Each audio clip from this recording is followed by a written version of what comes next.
Hi, welcome back to my channel pibyme Maths. This is by WST01. Here we are solving January-February 2020 Statistics 1 paper.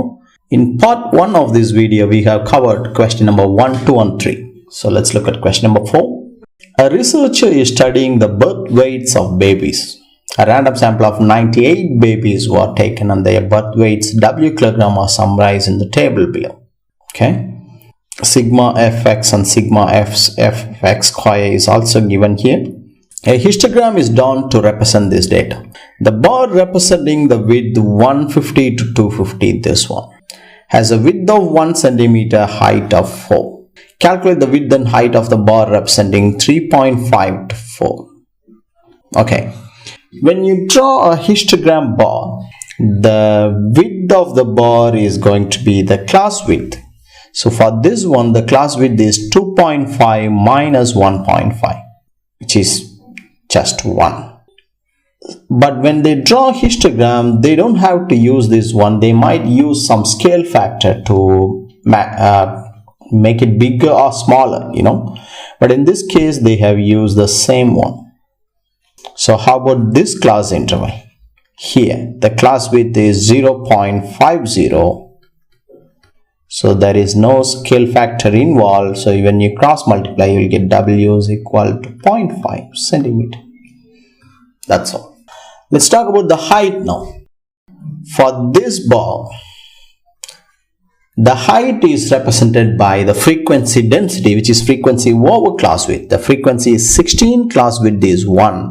So 16 over 1 supposed to be the height of the bar. But they have used some scale factor and reduce it to 4 centimeter. Okay. Now how about this bar now, 3.5 to 4. The frequency 14 over class width, 14 over class width. That is supposed to be the height, but what is the actual height on the histogram? That's a question. So you need to cross multiply, you'll get 16h is equal to 4 times 14 over 0.5. And then make h as a subject. 4 times 14 over 0.5 divided by 16. 7 centimeter is the answer. That's all. So 3 mark question. Let's move on to part B. Part B now. Use linear interpolation to estimate the lower quartile of the birth weights of 98 babies. 98 is the sigma f. If you add everything, you will get 98. So to find the lower quartile, first divide 98 over 4. 98 over 4 is 24.5. Write the cumulative frequency here. Write 16 as it is, 16 plus 24, 40 plus 32, 72 plus 14, 86 plus 12. You should get 98 here because the total is 98. Right?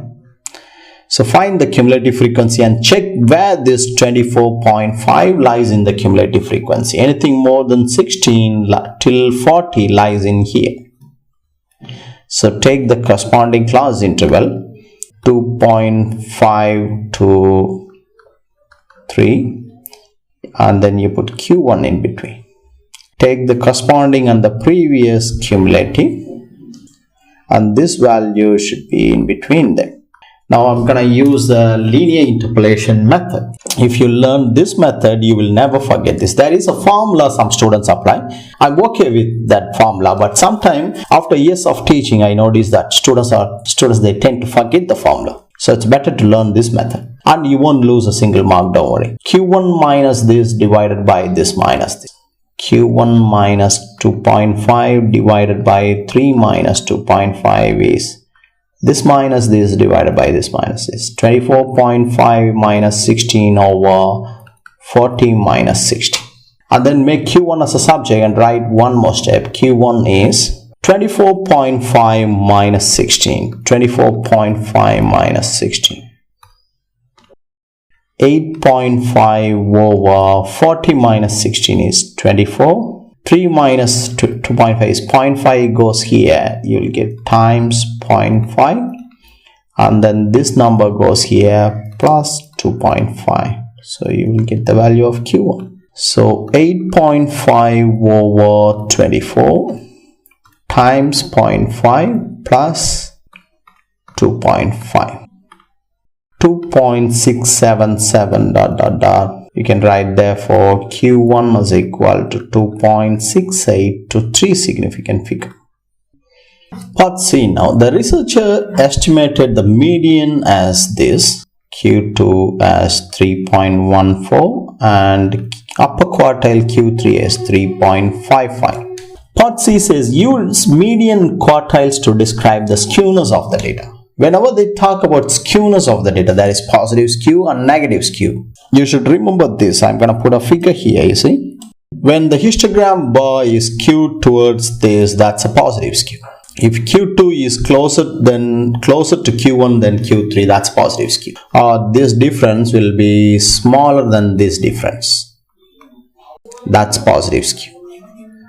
Or if mode is smaller than median is smaller than mean, that's positive skew. So if median is smaller than mean, when you subtract mean minus median, you'll get a positive number here. These are all the conditions for positive skew. You just need to memorize this. So if you get an opposite of it, that's negative skew. What do I mean by that? Let's say the diagram is this way, or Q2 is here. Q2 minus Q1 is bigger, or this one bigger, this one bigger. In this case, you get a negative number here. These are all negative skew. Okay. So in this question, since we have Q1, Q2, Q3, we are going to use this condition. So let's find Q2 minus Q1 and Q3 minus Q2 and check which one is bigger. 3.4 minus 2.68. 0.72. Q3 3.55 minus 3.4, 0.15. Apparently Q2 minus Q1 is bigger than Q3 minus Q2. So in the histogram, let's say this is Q1, this is Q3. The difference between Q3 minus Q2 is smaller, so Q2 will be closer to Q3. In that case, it's a negative skew. So you need to write, so negative skew. That's all. The next part, I put the table here. Find an estimate for mean birth weight. To find the mean, the formula is x bar sigma fx over sigma f. Sigma fx is given here 311.5 over 98 babies. And then standard deviation, the formula to find the standard deviation is square root of variance of x, sigma fx square minus sigma f minus the square of the mean, 311.5, okay, sigma fx over sigma f whole square. It's going to be square root of sigma fx square is this 1051.125 over 98 minus whatever this answer, you need to square it. So let's find the mean first. 311.5 over 98. Okay. 89 over 28. 89 over 20. So I'm gonna square 89 over 28 here. So let's calculate this. Square root of 1051.125 over 98 minus 89 over 28 whole square. 78895, 0.78895 ... Therefore, sigma is 0.789. Here also, if you want, you can write this value as, you can write it as 89 over 28. That's the correct answer. If you change it to decimal, you're going to get 3.18. Both are correct. Part E, use this formula to estimate the value for the skewness of this data.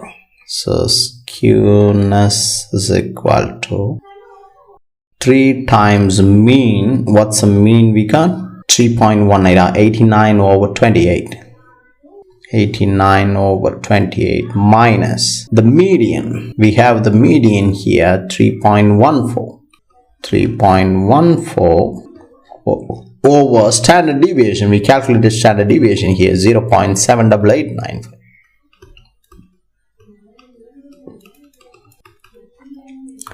So it's going to be, haven't even stored the standard deviation. Anyway, let me just quickly, I should have stored the standard deviation, the value of standard deviation.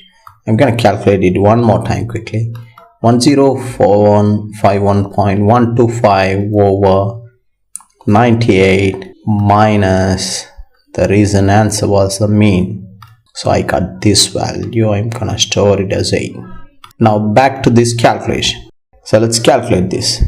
3 times 89 over 28 minus 3.14, close the bracket, over standard deviation. I showed it as 8. 0.14666, 0.1466 dot dot dot. They want the answer to 2 significant figures, so 0.15 is the answer. Let's move on to next part. I put the table also here. The researcher read that birth weight should be approximately normally distributed and decides to split 3 to 3.5 this class interval into 2 class intervals, 3.3 to 3.25 9 of m, 3.25 to 3.5 23 of m. The total is 32. The 32 he has split into 9 and 23. Okay. Now, state giving a reason what the effect would be on the estimate of the mean. We have the mean given here 3.14. So the mean is 3.14. Now, if you are using this, when you find the cumulative frequency, it's going to be 16, 40, and you're going to get 49 for this 9 plus 23 is 60, 72. Here the cumulative frequency, this is frequency, cumulative frequency is going to be 49 and 72. So to find Q2, you need to divide 98 by 2, which is 49. The 49th value lies in here, or you can take it as here also. So the value of Q2 is going to be 3.95, because that's the exact value, 49, right?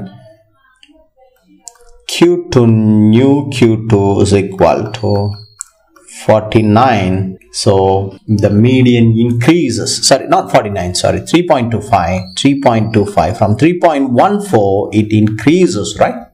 So you need to write 49th value is 3.25, therefore the median increases.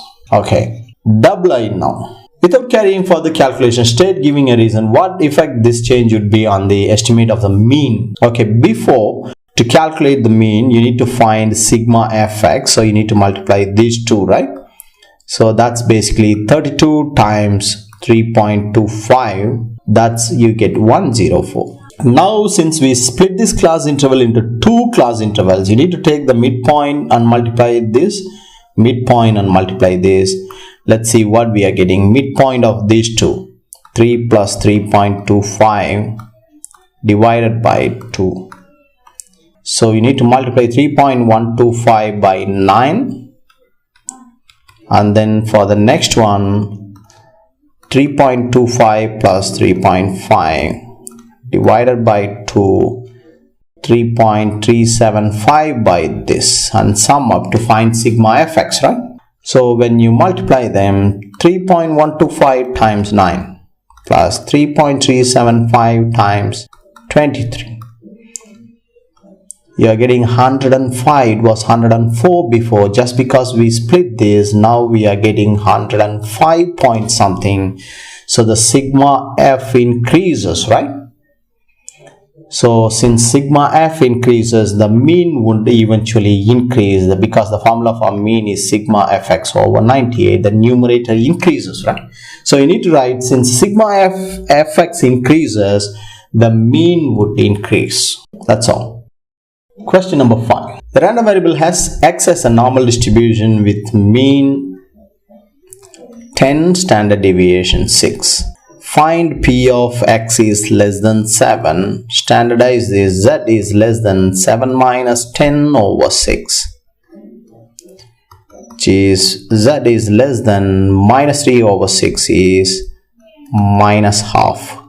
So area on the left hand side of a negative number is same as 1 minus area on the left hand side of a positive number. Take the table value for 0.5. For 0.5 it's 6915. Subtract from 1. 1 minus 0.6915. So the answer is 0.3085. That's all.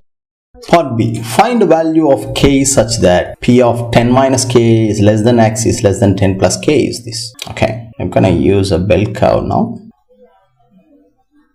We know the mean is 10. So definitely 10 minus k should be here. And 10 plus k should be here. The curve is symmetrical about the middle line, right?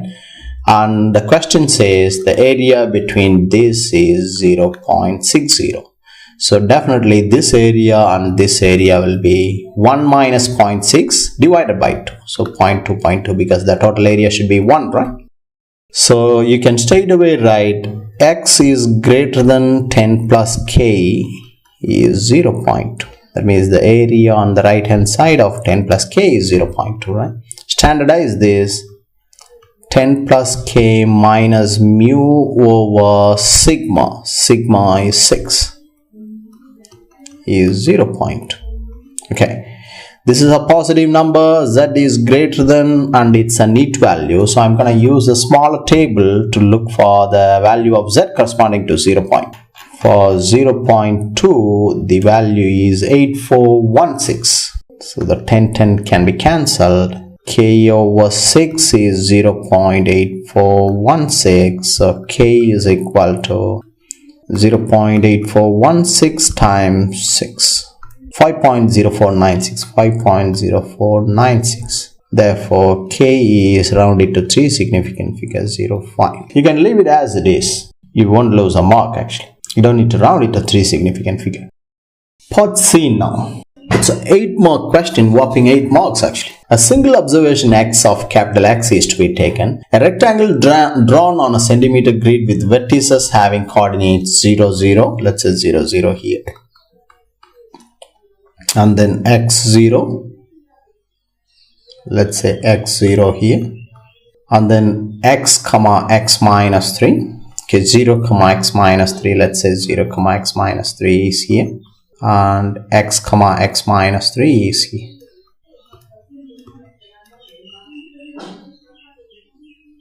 Suddenly we are talking about coordinate geometry here. Anyway, this is a rectangle. Find the probability that the area of the rectangle is more than 40. So the area is, this is x, this is x minus 3. So x times x minus 3, which is x square minus 3x. They want you to find the probability that the area is greater than 40, which is probability of x square minus 3x is greater than 40. Same as x square minus 3x minus 40 is greater than 0, which is a quadratic inequality. So I'm going to solve the quadratic inequality first. X square minus 3x minus 40 is greater than 0. 5/8 of 40. So you can write it as x minus 8 times x minus 5 is greater than 0. When you solve this quadratic inequality, you will get x is, so this should be plus 5, right? To get minus 3. So x is less than minus 5 or x is greater than 8. That's the solution. So here you can write it as p of x is greater than 8 or p of x is less than minus 5. Which is same as p of x is greater than 8. Standardize is z is greater than 8 minus 10 over 6 plus z is less than minus 5 minus 10 over 6. You need to find these two probabilities and add them. So let's calculate this. P of z is greater than 8 minus 10 is minus 2 over 6. Which is minus 0.33. I'm going to round it to 2 decimal places so I can use the table. Z is less than, this is minus 15 over 6. Minus 2.4. Okay. The area on the right hand side of negative number is same as area on the left hand side of positive number. The area on the left hand side of a negative number is same as 1 minus area on the left hand side of a positive number. So let's get these values from the table. 0.336293 here, 0.6293 plus 1 minus 2.59938, 0.9938. So let's calculate this. 0.6293 plus 1 minus 0.9938, 6355, 0.6355 is the answer. Let's look at question number 6. A tennis tournament has 5 rounds. After each round, winners go into the next round and losers are knocked out of the tournament. Okay. To enter the tournament, players must pay an entry fee of $10. But only the person who wins all 5 rounds receives a prize of $260. Okay. That's too much of information here. Serena enters this tennis tournament. The random variable S represents the total number of rounds Serena wins. So the total number she wins and the corresponding probability. Okay. So if she wins all 5, she will receive the amount 260. Okay. Now, show that CAIE is this. Oh, that's very easy. We know sigma P of X is 1, right? Sum of all the probabilities will be equal to 1. So CAIE plus K over 2 plus K over 3 plus K over 4 plus K over 5 plus K over 6 is equal to 1. If we take K as a common factor, you will get 1 plus 1 over 2 plus 1 over 3 plus 1 over 4 plus 1 over 5 plus 1 over 6. 49 over 20 is 1. Therefore, K is equal to 20 over 49. That's easy. One more question. Let's look at part B. Find E of S. I put the table here. So E of S is equal to, the formula is sigma S times P of S. That means you need to take S, multiply by the probability and then add up. Okay. So that's going to be, since it's a 3-mark question, you need to show some working here. 0 times K plus 1 times K over 2, 2 times K over 3, 3 times K over 4. We put the value of K later. 4 times K over 5, 5 times K over 6. Okay, I'm going to calculate this now. We know the value of K is 20 over 49. Okay, 1 times K over 2. Let's take K as a common factor out. So 1 over 2 plus 2 over 3 plus 3 over 4 plus 4 over 5 plus 5 over 6 and times it by the value of K, 20 over 49. 71 over 49 is the answer. That's all. Part C now. Find the Serena's expected profit. Expected profit is not the expected value actually, not E of S actually. Expected profits if she enters this tennis tournament. Okay. So basically, that's when we need to read this carefully. Okay. Serena enters this tournament.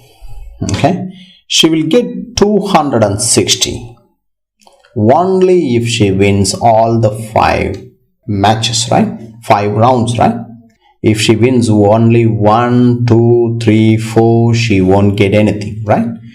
But if she wins all 5, she is gonna get 260. So you need to take the 260, the expected profit, 260 times the probability when S is equal to 5. That's when she wins all this money. Minus, she is paying $10 for the entry fee. So you need to calculate this. 260 times K over 6. K is, what's the value of K? 20 over 49. 20 over 49 over 6 minus 10. You will get the answer. So 260 times 20 over 49 divided by 6 minus 10. 7.687, 7.687, etc. Therefore, the answer is round it to 3 significant figure. That's all. Let's look at part D now. Roger also enters this tennis tournament. Okay. Given that Roger is still in the tournament, the probability that he wins the next round is a constant P. The probability that he wins the tournament next round is P. That means if he loses, the probability will be 1 minus P. Right? The random variable R represents the total number of rounds Roger wins. Explain why R is equal to 2 is this. Okay. You need to understand what is R is equal to 0. R is equal to 0 means that what is R here? The total number of rounds Roger wins. The total number of rounds actually. When R is 0, that means in the first round itself, he lost it. He loses. So the probability is 1 minus P. So when P of R is equal to 1 means he won the first round. Then what will happen? When he wins a round, he automatically proceeds to the next round, right?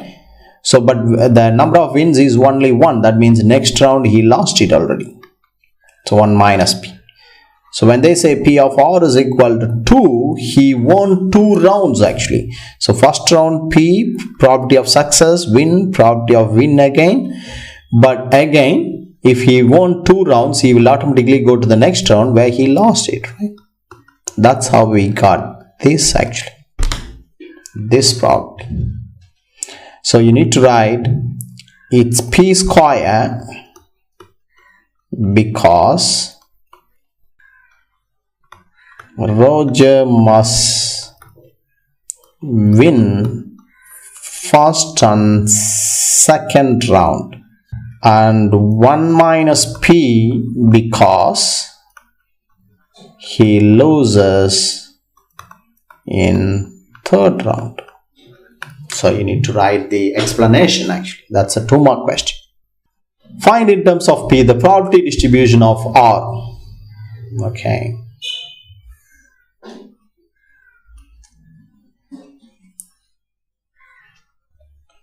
R is the number of wins, right?